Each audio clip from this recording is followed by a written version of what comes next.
Hello friends, नमस्कार। हमारे YouTube channel A plus I S academy में आपका बहुत बहुत स्वागत है। मैं युगल किशोर आज आपको आई एस प्री के हिसाब से क्लास लूँगा। आई एस प्री के हिसाब से ये वीडियो हमारा बनेगा और आई एस प्री के हिसाब से अपन स्टडी करेंगे। ठीक है, तो आज का जो हमारा टॉपिक है बिल्कुल वो न्यू टॉपिक है, राज्य के नीति निर्देशक सिद्धांत। जो आज का टॉपिक है हमारा वो है राज्य के नीति निर्देशक सिद्धांत। इंग्लिश में कहते हैं इसको डायरेक्टिव प्रिंसिपल ऑफ स्टेट। ठीक है, इसकी स्टडी हम आज करेंगे और ये बिल्कुल आपकी सिविल सर्विस प्री के हिसाब से ये क्लासेस हो रही है, अभी तक होती आई है और अभी भी होगी। ठीक है, तो आपको बिल्कुल मन लगा के पूरा फोकस करते हुए स्टडी करना है। जो भी मैं यहाँ पढ़ाता हूँ आपको पूरा दिल लगा के, पूरा मन लगा के आप लोग पढ़ें। और ये जो आज का टॉपिक है आपका राज्य के नीति निर्देशक सिद्धांत, ये संविधान के तहत ये टॉपिक है आपका। देखिए, संविधान में ये आता है भाग 4 के अंदर और ये आर्टिकल में आता है 36 से लेके 51 तक। ठीक है, और इसकी स्टडी अपन पॉइंट्स वार करेंगे, यानी पॉइंट टू पॉइंट स्टडी करेंगे राज्य के नीति निर्देशक सिद्धांत की। ठीक है, पॉइंट्स वार स्टडी करेंगे और इसमें कुछ जो अनुच्छेद है, अनुच्छेदों के बारे में पढ़ेंगे कि कौन सा अनुच्छेद किससे रिलेटेड है, यानी कौन सा आर्टिकल किससे रिलेटेड है, इसके बारे में इसकी स्टडी करेंगे। ठीक है, तो हम स्टार्ट करते हैं राज्य के नीति निर्देशक। देखो कहां से कहां तक लगा दूं, यहाँ लगा दूं। ठीक है फ्रेंड्स, आज का जो हमारा टॉपिक है वो है राज्य के नीति निर्देशक सिद्धांत। राज्य के नीति निर्देशक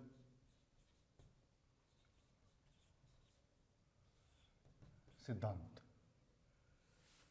ठीक है, इसको इंग्लिश में कहते हैं directive principle of state. Directive principles of state. इसकी स्टडी अपन करेंगे, पॉइंट्स वार स्टडी करेंगे, पॉइंट टू पॉइंट इसकी स्टडी करेंगे। आप लोग पूरा तन मन धन से ध्यान लगा के फिर अच्छी तरह से आप लोग पढ़ें। ठीक है, नोट्स बनाते हुए जैसे भी आपकी इच्छा हो वैसे पढ़ें। अगर नोट्स बना के पढ़ेंगे तो आपकी प्री के साथ मेंस की भी प्रिपरेशन हो जाएगी। और ये आपका पॉलिटिकल साइंस के अंदर ये टॉपिक आता है, पॉलिटी के अंदर आता है। ठीक है,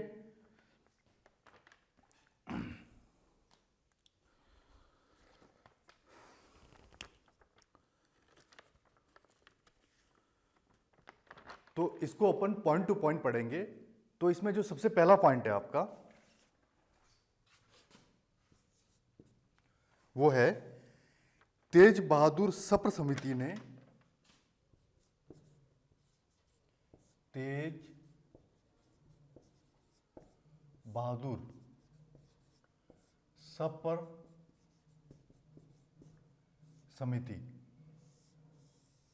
ठीक है, ने आयरलैंड के संविधान से प्रेरणा लेकर आयरलैंड के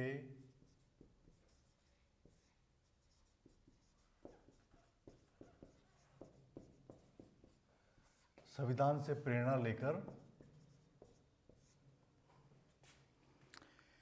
भारतीय संविधान के लिए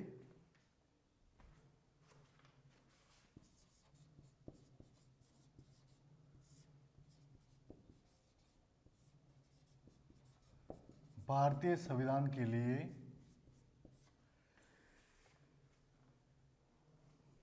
नीति निर्देशक तत्व तैयार किए हैं।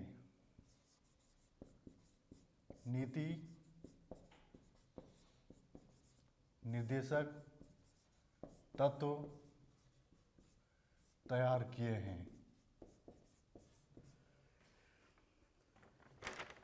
इसे न्यायालय द्वारा लागू नहीं किया जा सकता। इसे न्यायालय द्वारा लागू नहीं किया जा सकता।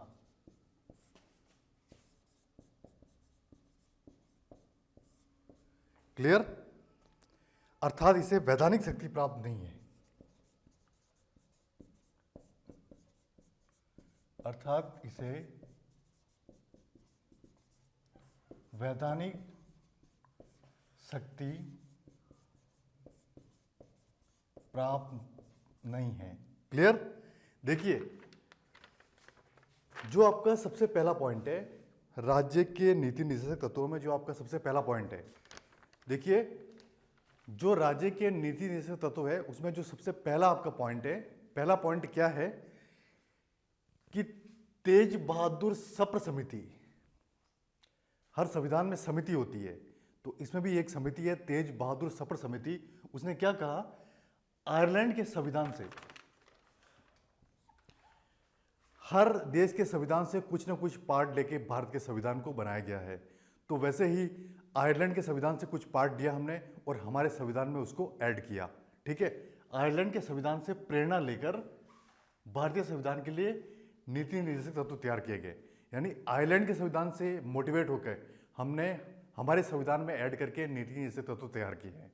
ठीक है, और इसे न्यायालय द्वारा लागू नहीं किया जा सकता, यानी कोर्ट द्वारा उसे किसी भी कंडीशन में लागू नहीं किया जा सकता, क्योंकि इसे वैधानिक शक्ति प्राप्त नहीं है। वैधानिक शक्ति यानी विधि के अकॉर्डिंग शक्ति, यानी कानून के द्वारा इसे शक्ति प्राप्त नहीं है। क्लियर? ये आपका पहला पॉइंट है। पॉइंट नंबर सेकंड, देखिए पॉइंट सेकंड क्या है,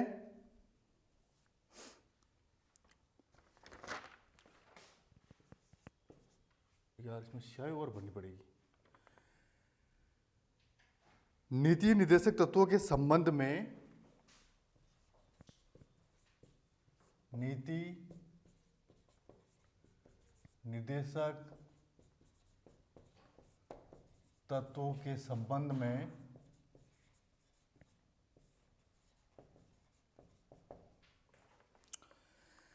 के.सी. शाह ने कहा है कि के.टी. शाह ने कहा है कि यह एक ऐसा चेक है, यह एक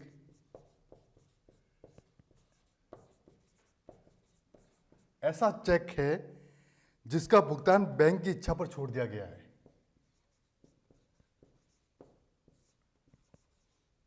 जिसका भुगतान बैंक की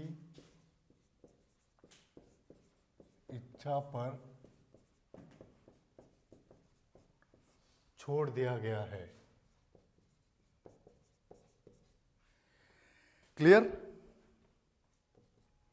देखिए, जो आपका सेकंड पॉइंट है वो क्या कहता है, नीति निर्देशक तत्वों के संबंध में के.टी. शाह एक बहुत बड़े विद्वान थे, के.टी. शाह, उन्होंने क्या कहा कि ये एक ऐसा चेक है जिसका भुगतान बैंक की इच्छा पर छोड़ दिया गया है।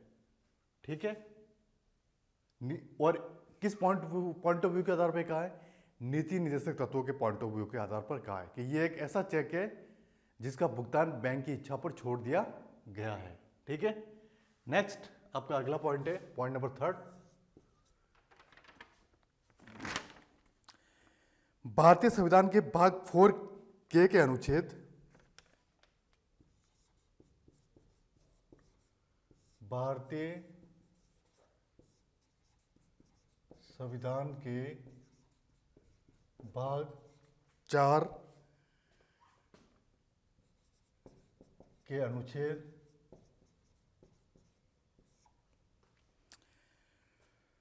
36 से 51 तक 36 से 51 तक नीति निर्देशक सिद्धांत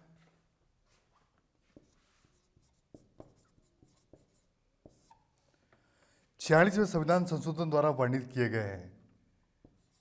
46वें संविधान संशोधन द्वारा वर्णित किए गए हैं, जो निम्न है। ठीक है, देखिए आपका जो थर्ड पॉइंट है वो क्या कहता है कि भारतीय संविधान के भाग 4, जो हमारा संविधान है इंडियन कॉन्स्टिट्यूशन, भाग 4 में जो आपका अनुच्छेद है, भाग 4 तो हो गया, अनुच्छेद है 36 से लेकर 51 तक, उसमें नीति निर्देशक तत्वों को शामिल किया गया है। ठीक है, और 46वें संविधान संशोधन द्वारा वर्णित किए गए हैं। ये बात आपको याद रखनी है, बिल्कुल फैक्ट बात है कि राज्य के जो नीति निर्देशक तत्व है वो भारतीय संविधान के भाग 4 में है, भाग 4 से रिलेटेड है, और 46वें संविधान संशोधन द्वारा वर्णित किए गए हैं। ठीक है, जो निम्न है। अब हम step by step her article के बारे में पढ़ेंगे कि कौन सा आर्टिकल किससे रिलेटेड है। ठीक है, आपका पॉइंट नंबर 4 है अनुच्छेद 38।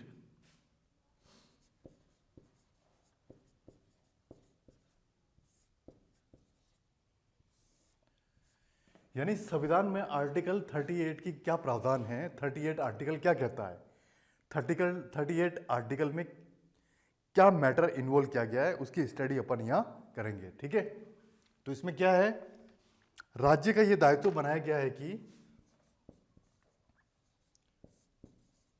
राज्य का यह दायित्व बनाया गया है कि वह सामाजिक, आर्थिक व राजनीतिक न्याय से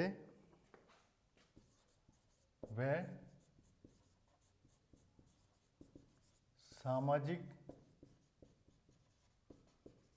आर्थिक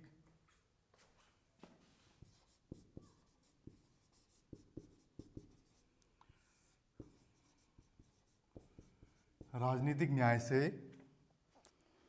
युक्त एक समाज व्यवस्था का विकास करते,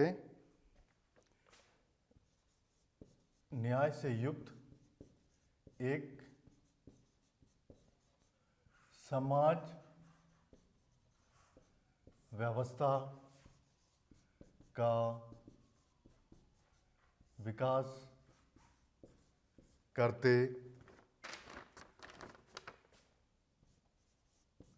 हुए लोगों के कल्याण का मार्ग प्रशस्त करें,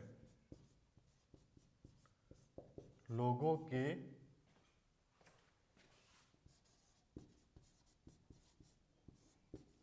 कल्याण का मार्ग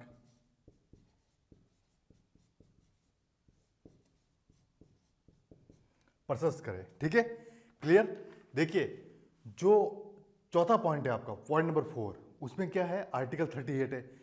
आर्टिकल 38 में क्या बताया गया है वो हम यहां स्टडी करेंगे। 38 में क्या कहा गया है कि राज्य का यह दायित्व बनाया गया है कि वह सामाजिक, आर्थिक और राजनीतिक न्याय से युक्त होकर एक समाज व्यवस्था का विकास करते हुए लोगों के कल्याण का मार्ग प्रशस्त करे।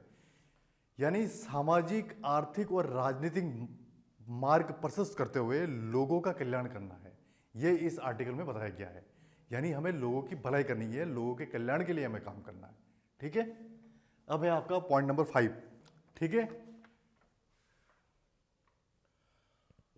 आपका पॉइंट नंबर 5 है अनुच्छेद 39।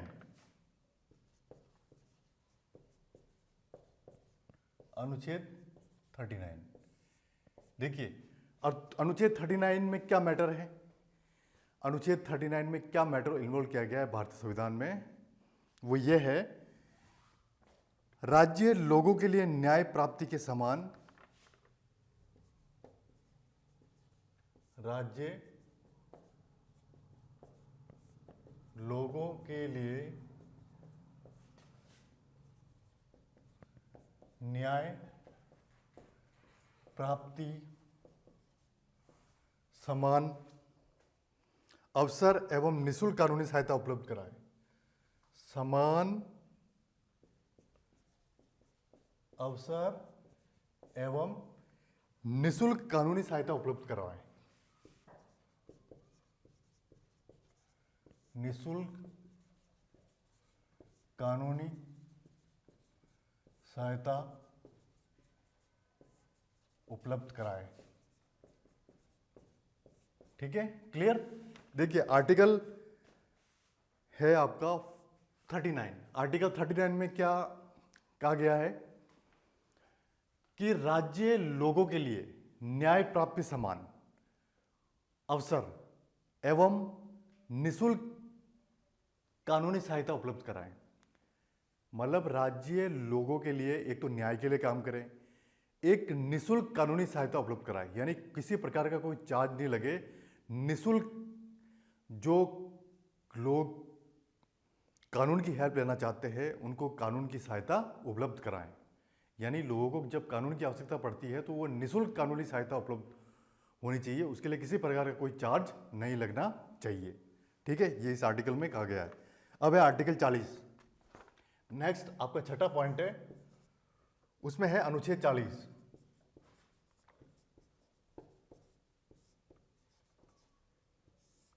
इसमें क्या कहा गया है? इसमें स्वयं शासन की इकाइयों के रूप में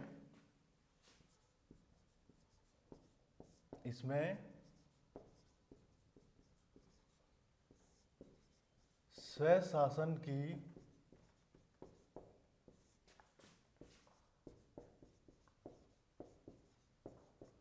इकाइयों के रूप में ग्राम पंचायतों को संगठित करना।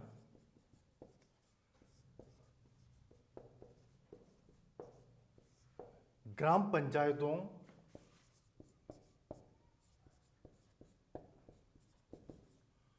को संगठित करना राज्य का कर्तव्य बताया गया है। राज्य का कर्तव्य बताया गया है। क्लियर। देखिए जो आपका अनुच्छेद 40 है उसमें क्या बताया गया है कि इसमें स्वयं शासन की इकाइयों के रूप में ग्राम पंचायतों को संगठित करना राज्य का कर्तव्य बताया गया है। यानी जो ग्राम पंचायत है उनको संगठित करना ये राज्य का कर्तव्य बताया गया है। ये राज्य ने अपना कर्तव्य मान लिया है कि हमें ग्राम पंचायतों को संगठित करना है। ये इस आर्टिकल में आपको बताया गया है। ठीक है, फिर आपका पॉइंट नंबर 7 अनुच्छेद 41।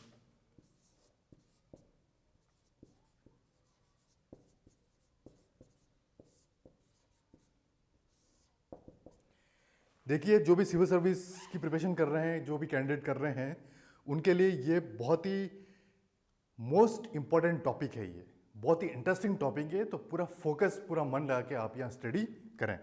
तो अनुच्छेद 41 में क्या कहा गया है? इसमें लोगों के लिए काम, इसमें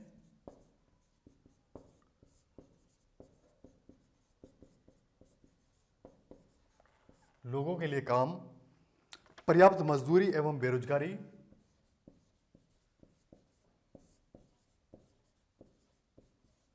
पर्याप्त मजदूरी एवं बेरोजगारी,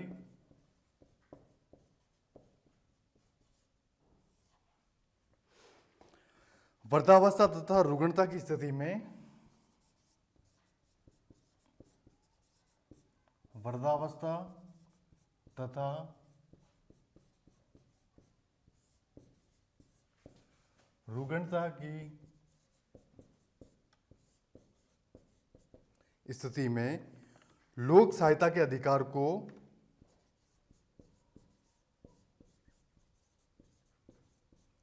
लोक सहायता के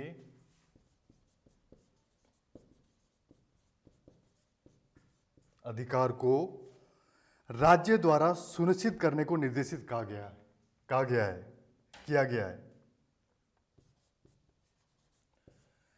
राज्य द्वारा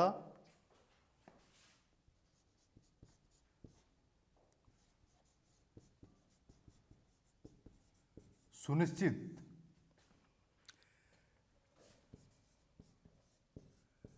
करने को निर्देशित किया गया है।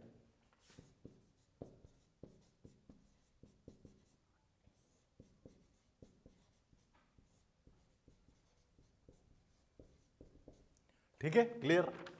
देखिए, आपका जो आर्टिकल 41 है उसमें संविधान में क्या प्रावधान है, क्या इसमें मैटर शामिल किया गया है जो आर्टिकल 41 से रिलेटेड है, क्या विषय सामग्री है इसमें, वो है इसमें लोगों के लिए काम, एक तो इसमें लोगों के लिए काम होना चाहिए, पर्याप्त मजदूरी एवं बेरोजगारी, पर्याप्त मजदूरी होनी चाहिए और बेरोजगारी, वृद्धावस्था तथा रुग्णता की स्थिति में लोक सहायता के अधिकार को राज्य द्वारा सुनिश्चित करने को निर्देशित किया गया है।